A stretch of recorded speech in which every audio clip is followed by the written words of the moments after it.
Today we are going to be going into the garden and harvesting some of the yummy things that we've gotten this July so far and making some meals and canning some green beans. So come along.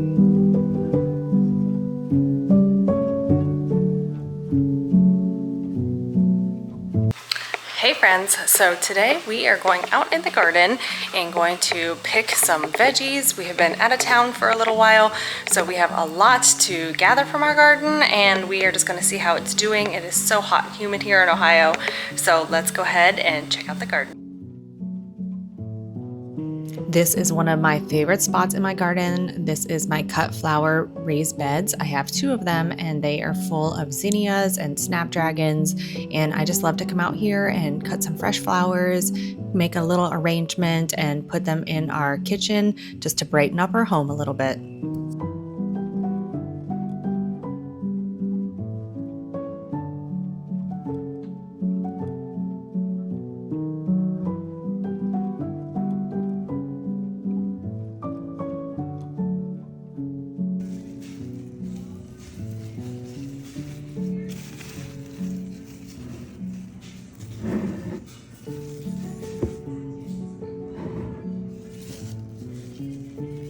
I am by no means a professional flower arranger, but I just kind of throw it in there and make it look pretty, and it just is so cheerful in our home.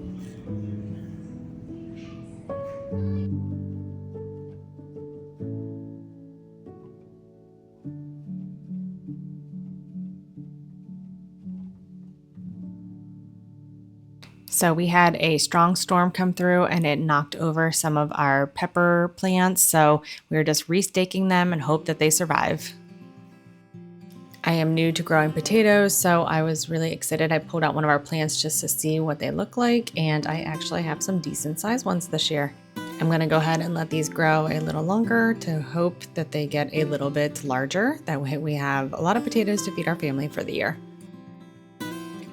So now I'm going to go ahead and move on to harvesting some of our beans. This is a new variety to me this year, and I added this trellis in the back of our garden also, and I think it works super well to grow these green beans. So my hopes is to get a lot this year to continue to can, and at the end of this video I will be canning these green beans.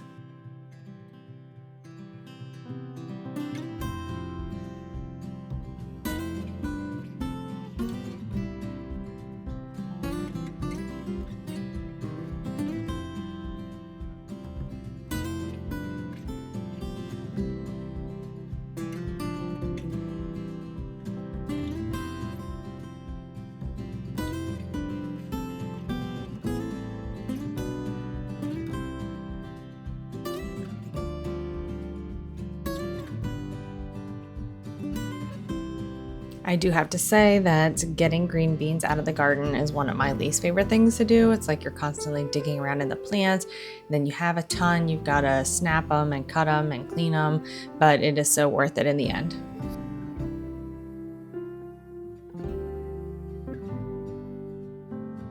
I'm going to move into the kitchen now and whip up an easy breakfast frittata. That way we have breakfast ready for us in the morning.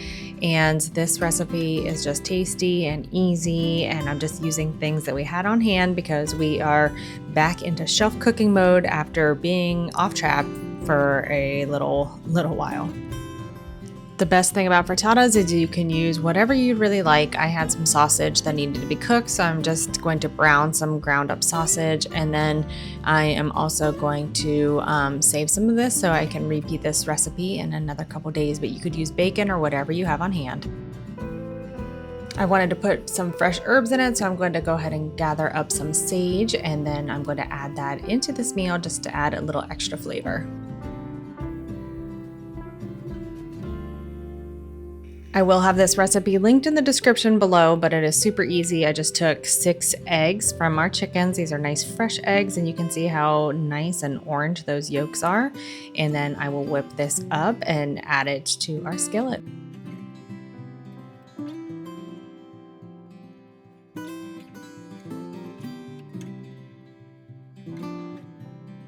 Now I'm going to add 1 cup of milk.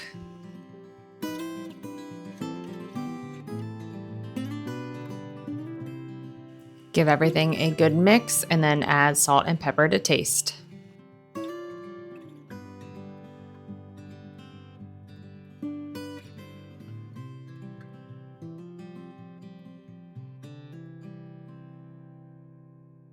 Now I'm going to go ahead and take the egg mixture and pour it in the cast iron skillet that I browned the sausage in.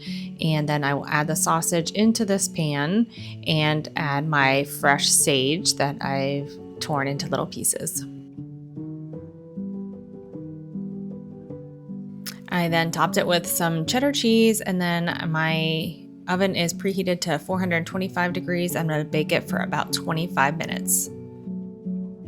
Now look at this amazing breakfast that we have ready for tomorrow. Okay guys, so we are going to use some of the stuff that we've harvested from the garden, and we are going to make a zucchini crisp. And then I am going to go ahead and can some of these green beans because we are getting ready to leave for vacation and I don't want them to go bad.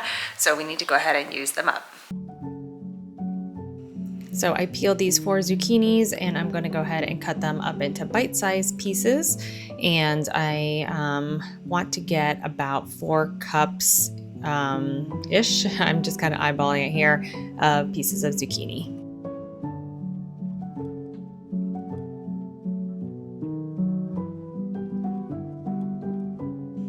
Then I'm going to go ahead and add 1 cup of sugar to the zucchinis and give it a good mix. Next, I'm doing 2 teaspoons of cinnamon and then 1 teaspoon of ground cloves.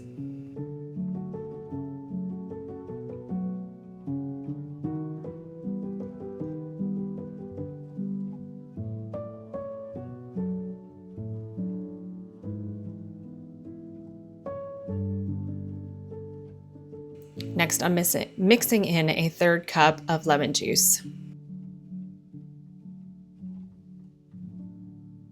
I spread that mixture out in a baking dish that was greased, and then I'm going to put together the crumble toppings. I'm using 1 cup of rolled oats, and then I'm going to use 1 cup of flour, and then I'm doing 1 cup of brown sugar.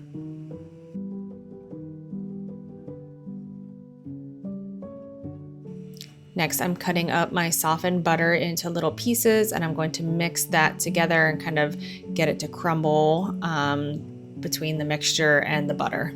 Then I'm going to go ahead and put this mixture on top of the zucchinis and bake it in the oven at 325 for about 30 minutes. Okay, so now we are going to go ahead and move on to making some banana bread because I have some old bananas that need to be used up. So this is a recipe that I've had in videos before and my family loves it. So I'm just going to go ahead and whip up this banana bread now. Okay, so we're going to start by creaming the butter. I already softened this butter. I'm going to go ahead and just put it in my stand mixer here.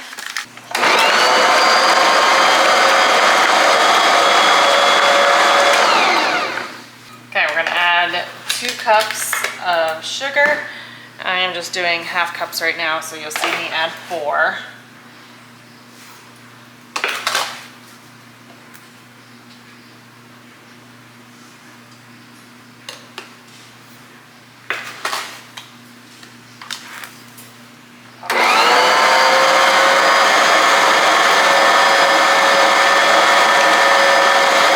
Okay, now we're going to add 1 cup of milk.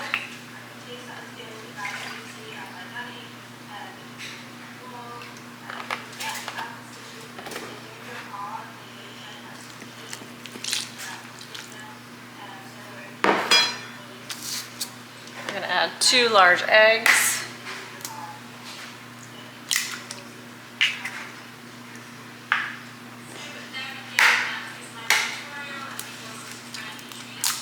And some of the vanilla, just a teaspoon of it. I'm just going to kind of eyeball it here. There we go. All right, cream it together. And now we're going to add 1 teaspoon of baking soda.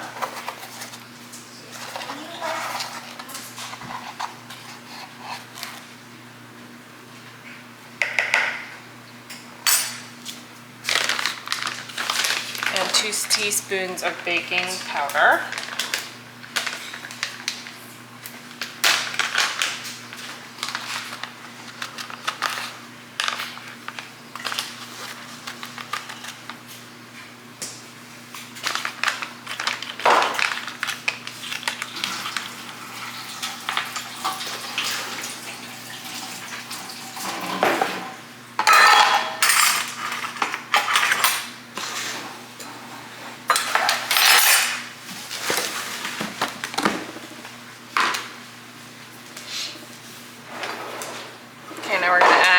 3 cups of flour. Again, I'm just using a half a cup because my regular cup is dirty.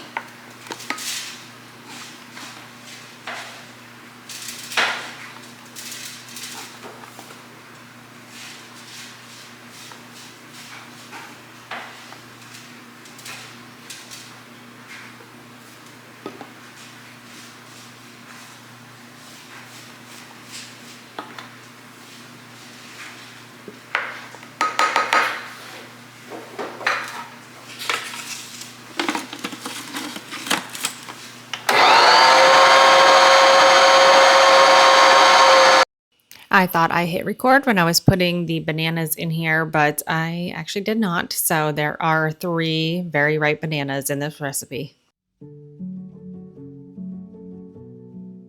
So now I'm going to go ahead and take the banana bread mixture, put it into 2 bread pans, and I will bake this in the oven. And I can't wait to have this with a cup of coffee today.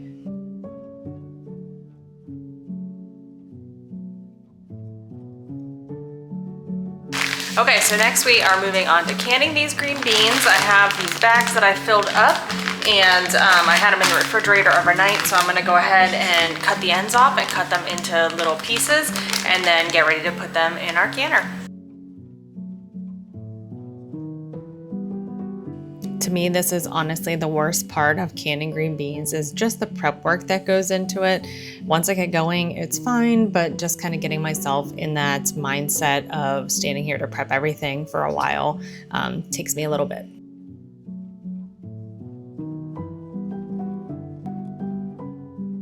This year, I am trying to stay on top of my canning, and when I have a decent harvest and I have some time, I'm going to go ahead and just can as I go. Last year, I kind of waited till the end, and I did lose quite a bit of produce by just putting it in the fridge and letting it sit there a little too long before I could get around to canning it. So I am trying a new method this year, so hopefully I don't lose as much produce. Okay, so now that I've got all my green beans cut, I'm gonna go ahead and put them in my clean jars. And then I have brand new lids, and then I have bands that were cleaned as well. And then I'm gonna go ahead and use some canning salt. So I'm gonna add a half a teaspoon of canning salt to each jar, and I'm gonna fill that with some warm water.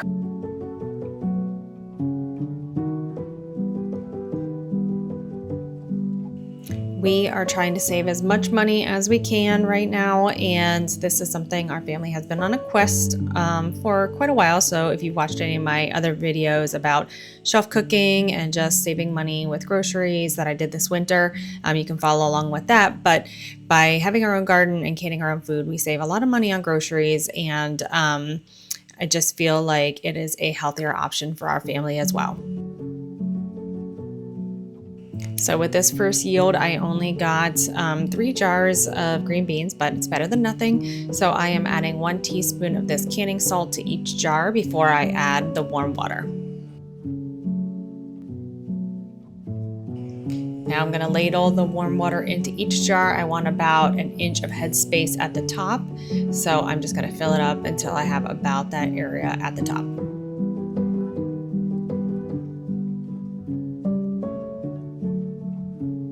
One thing that's really important when you're canning is to make sure you get out all the air bubbles. So I'm using the end of this spoon here to press out the air bubbles, make sure that there is nothing trapping in anything that could cause bacteria.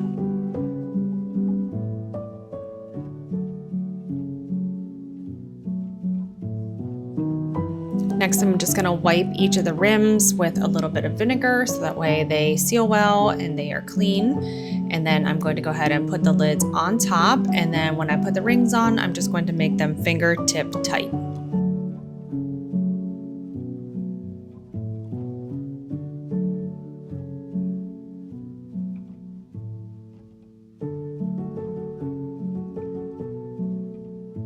While I was doing all this, I had some water just in a gentle warm mode on my pressure canner. That way I'm not putting hot jars into cold water. I forgot to videotape putting my jars in here, but I went ahead and put them in, and I am setting a timer here. That way I can come back down and check on it because I was doing laundry at the same time. But once you see some steam coming from that little top vent, then it is time to, and let it steam for about 10 minutes, then it's time to put your weights on the top. So, and then after that, due to our elevation area, I'm going to let it pressure cook for about 20 minutes after I put those weights on.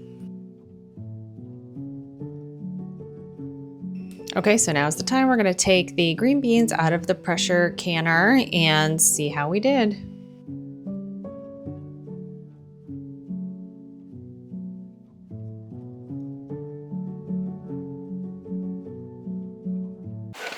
Okay, interestingly enough, this was a brand that I got from Tractor Supply, and you can see that it did not seal well. It looks different compared to my ball ones. So I guess proof is in the pudding that these aren't great lids. I used them last year and didn't have as big of a problem with them. I had a couple that didn't seal great, but this is my third time, so I'm gonna say that these are a no-go for me. So I wanted to say thank you for being here, and you can see that we dug into this zucchini crumble already, and there is some of our banana bread. We also ate the other one already last night for some dessert, but thank you so much for being here. Thank you for supporting my channel, and if you like this content, don't forget to hit that like and subscribe button, and we'll see you in the next one. Bye.